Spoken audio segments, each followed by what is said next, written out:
So last week we talked about connection and how we really don't have any control in this world.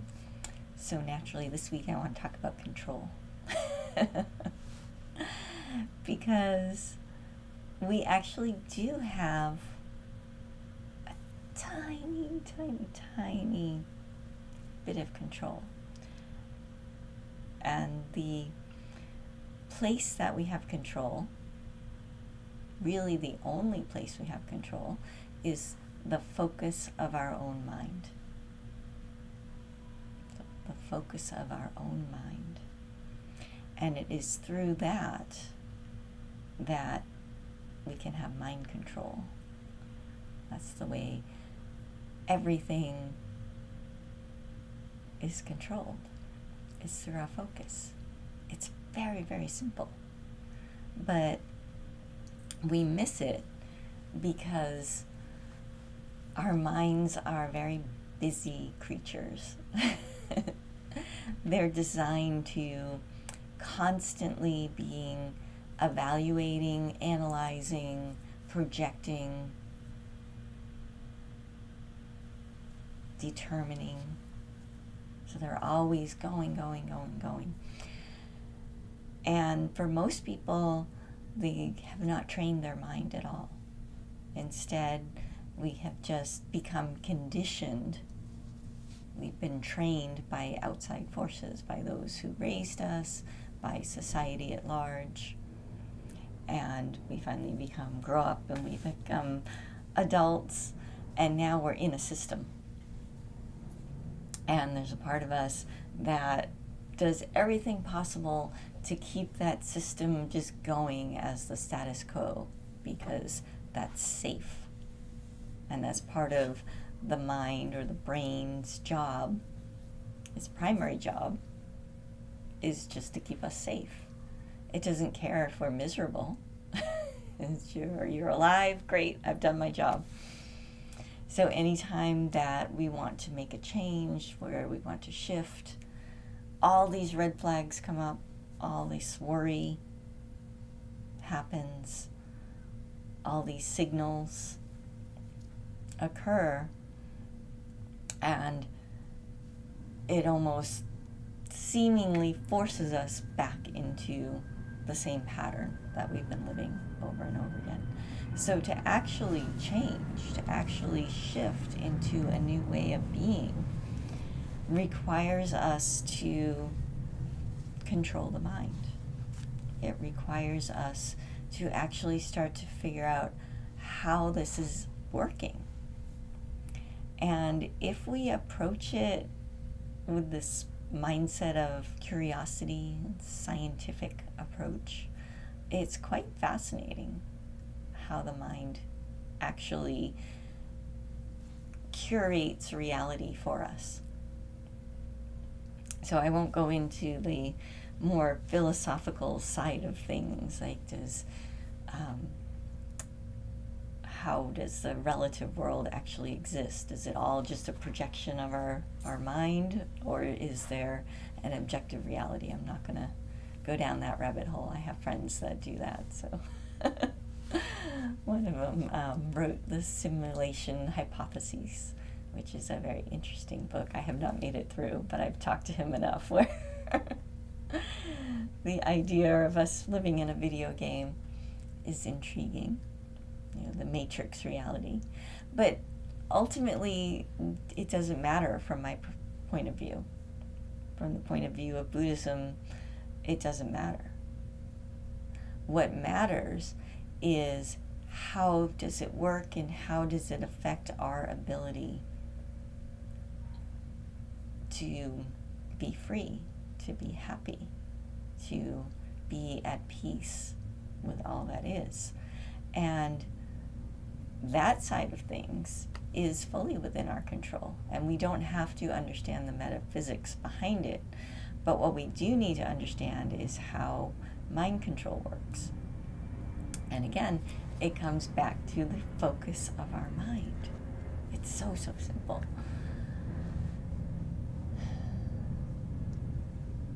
Our mind runs on these habitual programming. It stays in this continuous groove, and we have the ability to change that programming. We're able to change it, again, by changing the focus of our mind. So with beginners, we always start, and we're always starting again, begin again, over and over again. Every day we begin again. And it starts with choosing where to focus your mind. The two big options that I have found very, very useful are beauty and gratitude. Because in my investigations, no matter what mind state you're in, no matter where your mind is, what kind of thoughts are rolling through it, what kind of emotions are happening, there is always beauty and there's always gratitude.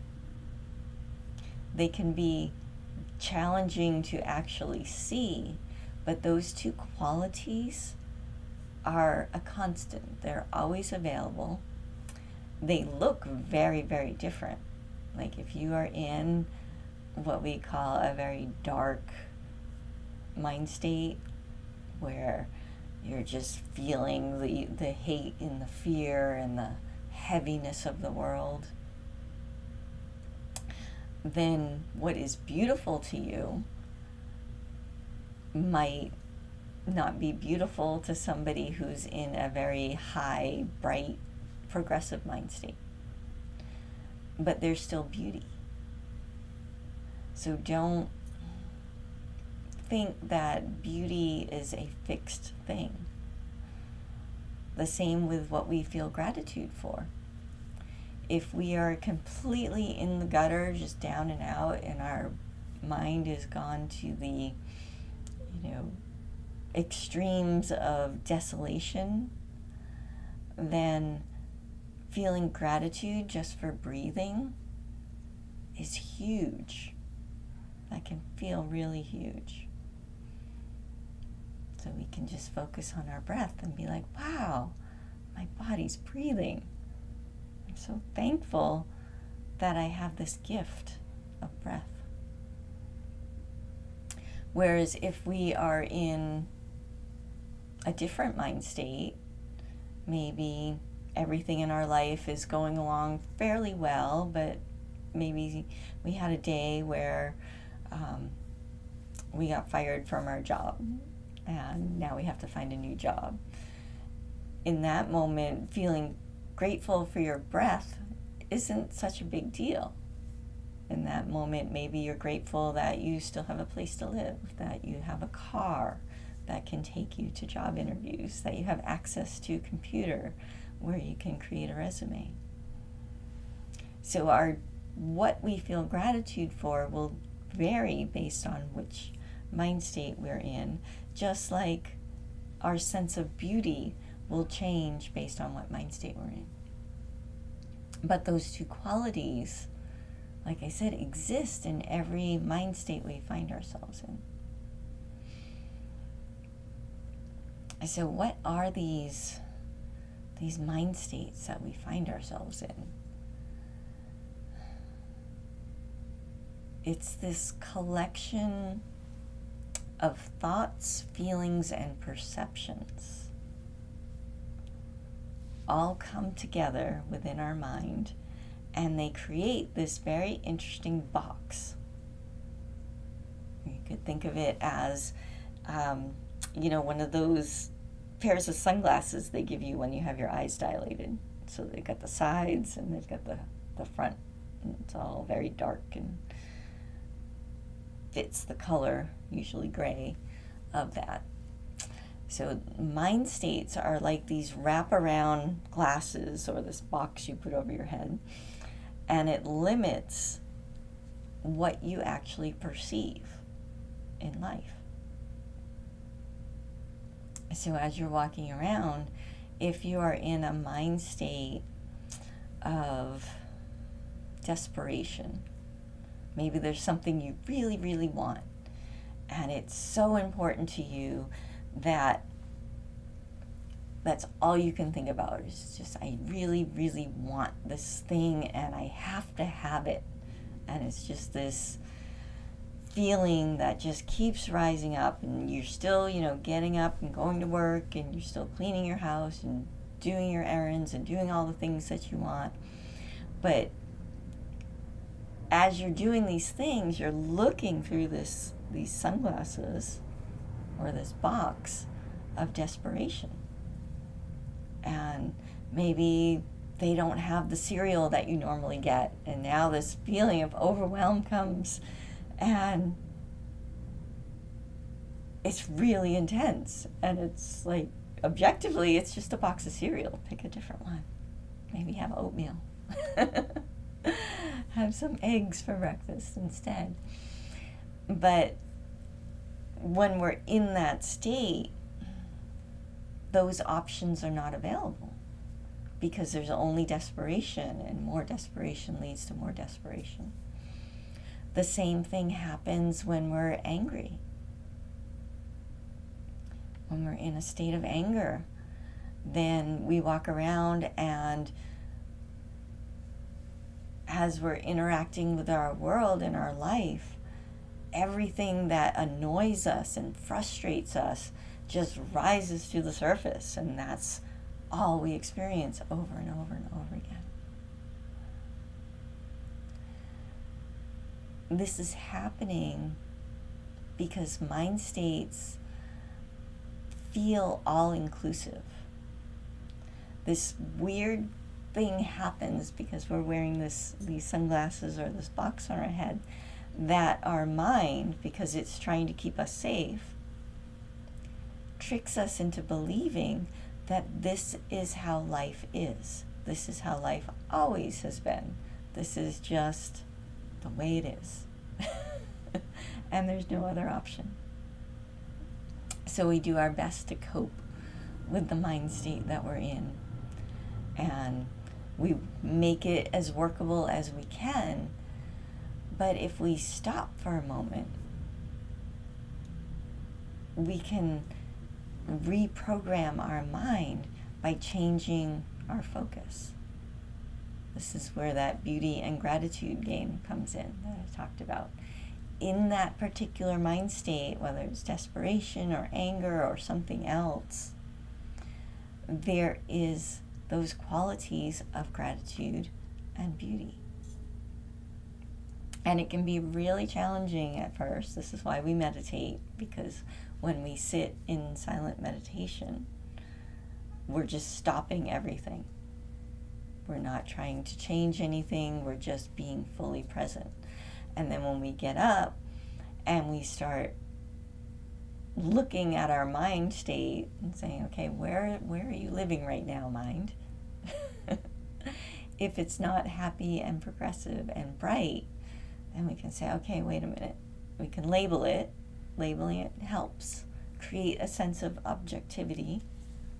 And we say, oh, wow, I'm getting really angry about everything.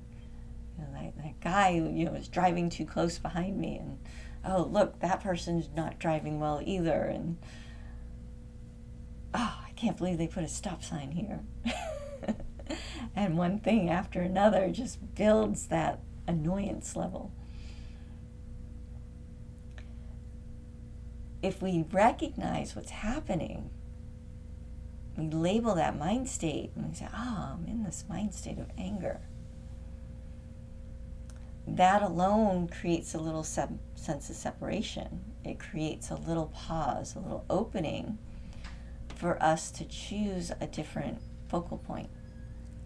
So now we can focus on beauty or gratitude in that moment. So there's a lot of driving that happens in San Diego, so we can say, okay, I'm getting really annoyed at all these people driving badly. And oh, look, this mind state of annoyance is just building and building, so let me change it. Maybe I can feel gratitude and just say thank you to my past self, to eternity, to whatever, to all the forces in existence that made it possible for me to be in this car at this moment. Thank you. and you reach into yourself and really feel that gratitude for being exactly where you are. And if you can't do gratitude, then you do beauty. You say, oh, look at the color of that car. Look at the blue sky. Or, oh, I'm so thankful we might get some rain today.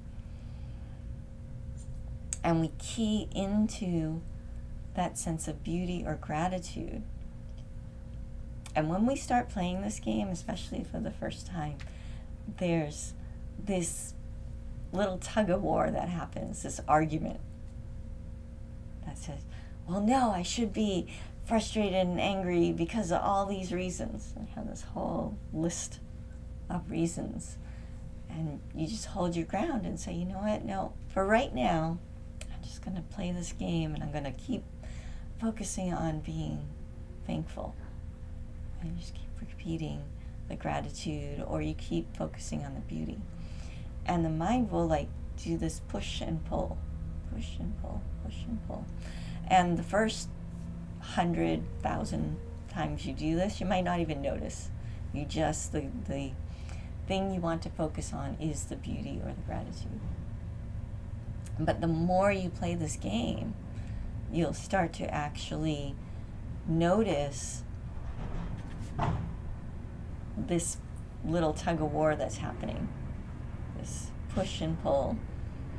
And you just keep at it, keep pushing towards beauty, keep pushing towards gratitude. And eventually what happens is the mind shifts into a completely different state. Nothing physical has changed, nothing has altered. You're still in the car, people are still driving the same exact way. But suddenly there's this sense of gratitude. There's this sense of beauty. And the thoughts in these higher states of beauty and gratitude naturally calm. It's really weird if we watch the mind. When we're in the lower, what we call the lower states, the more, the heavier ones, the ones that feel a little more abrasive, there's a lot more to think about. And actually it makes sense because, as I said at the very beginning, remember your brain's job is to keep you safe. So if you're in a more abrasive, aggressive mind state, there's a lot more danger. There's a lot more danger potential that the mind starts to perceive and label as problematic. But when we shift our focus to beauty or gratitude, and then we actually make that shift, and the first few times you actually feel that happen, it's really weird. It feels very interesting. Because all of a sudden it's like a switch. Like, oh, I was really angry for a minute there, and then now I'm not. I'm just feeling kind of open and thankful for being here. And when you're in that state of gratitude or beauty, where your mind starts to filter, it's like that pair of glasses that you had on got changed out, and now you're wearing the rose-colored glasses, where things are a little brighter, where you start to notice other things that are beautiful. You start to notice other things that you're thankful for. And the mind opens up a little bit. It's not as abrasive. It's lighter and brighter. And the thoughts are not as frequent. They're still there. They're still coming up.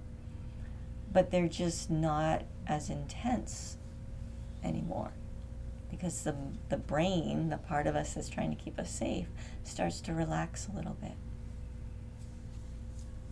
Now, when we make this shift, it's important to continue to pay attention. Some people do this and they'll make that flip into beauty or gratitude, and then they just kind of stop paying attention and they start to coast. And they just get distracted. And because we live in a society that has a system that's going, we start to pick up on all the different thoughts and impressions that are around us. And if we're not paying attention, then quite literally somebody who's in a very angry state could just walk by us, and then all of a sudden we have picked that up. Our senses and our being just absorb that energy of anger, and then now all of a sudden it starts seeping back in, and then before you know it, 10 steps later, you're back in that angry state. So then we play again and say, okay, where can I be? Beauty, gratitude. Whereas if you're paying attention the whole time, you'll notice that impact immediately, and you'll be able to counteract it much faster. We live in very interesting times because we have this thing called social media. And it is the algorithm that runs social media is identical to how our mind works in a certain way. If you comment on, click on links, or hit the little like button on certain posts as you're going through any of the social medias, the algorithm will give you more of those. Even if you're picking the little angry emoji, like, this is really wrong, and you're writing things like, oh, this is so horrific. The algorithm's going to give you more because you reacted to it, because you focused on it. So whatever you focus on when you're in social media, the algorithm gives you more of it. And that's exactly how life works, how your mind interprets a reality. Because our human brain cannot process everything that's happening all at once. It's just too much.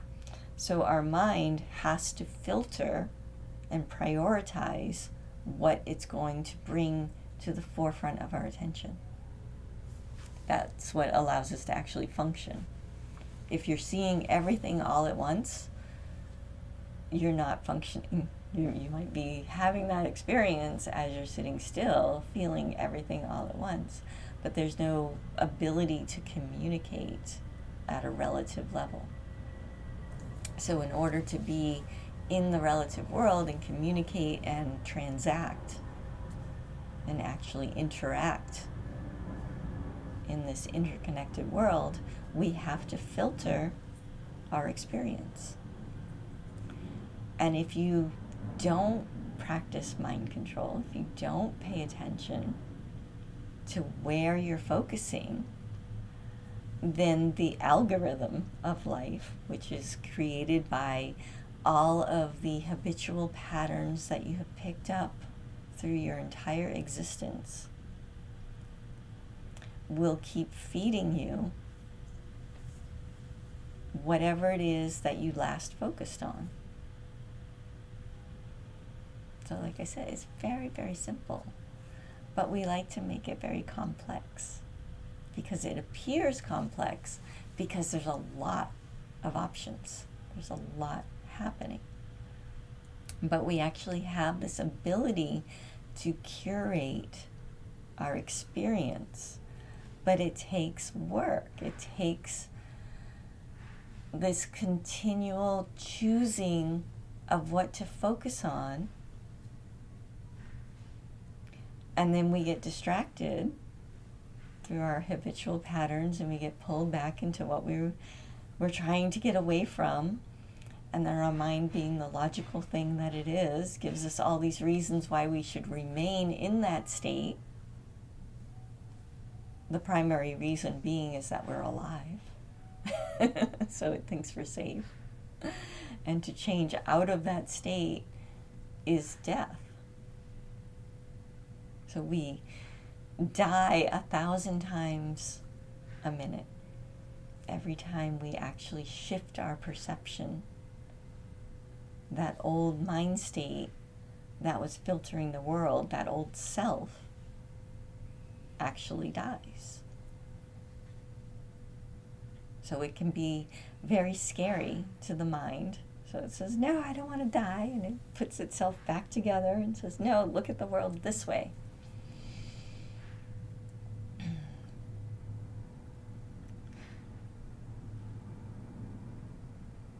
The more you pay attention, the more you'll see this process happening within you.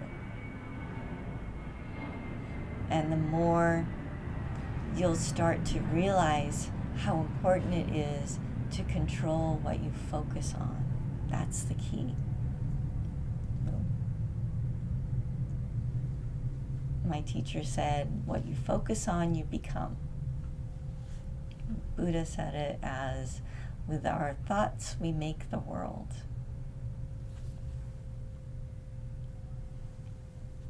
So this ability to choose what to focus on is present no matter where we are, no matter how much we're spinning out, no matter how deep in the gutter we have gone, no matter how high we have gone.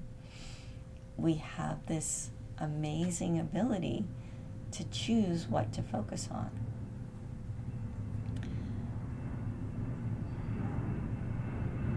So practice making it a conscious choice. Now sometimes we just want to indulge. Let's be honest. Sometimes it feels good to be angry. We want to rally against something.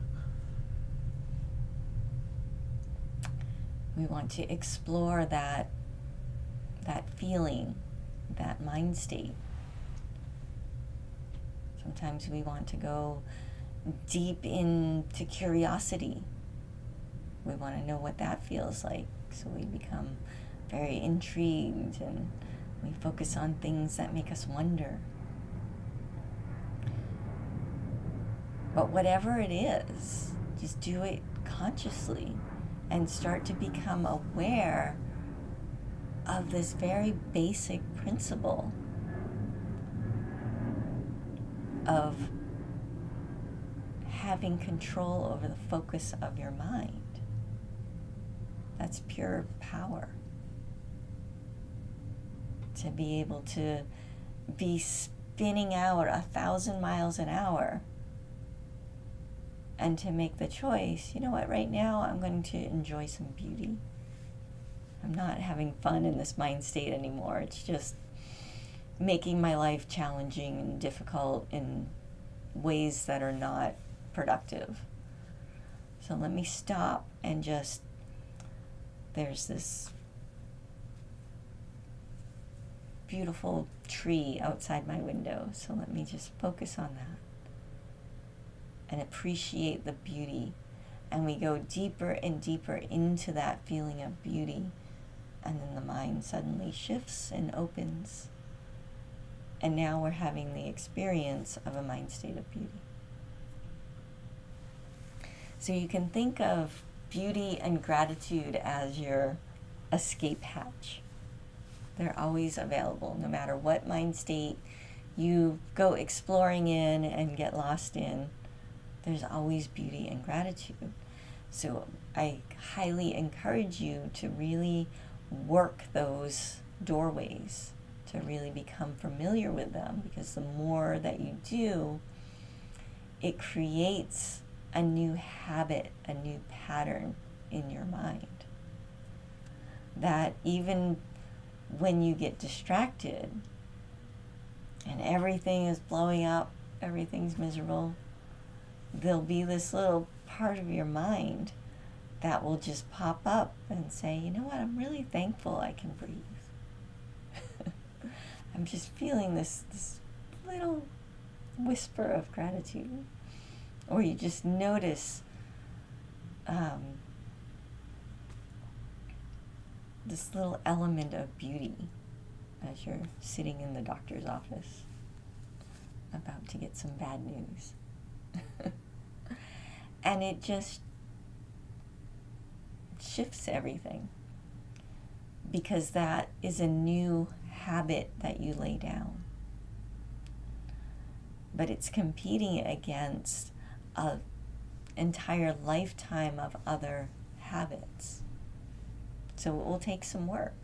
It'll take some repeating the process over and over and over and over again before you build that type of discipline where it just automatically arises when you reach a certain point of spitting out.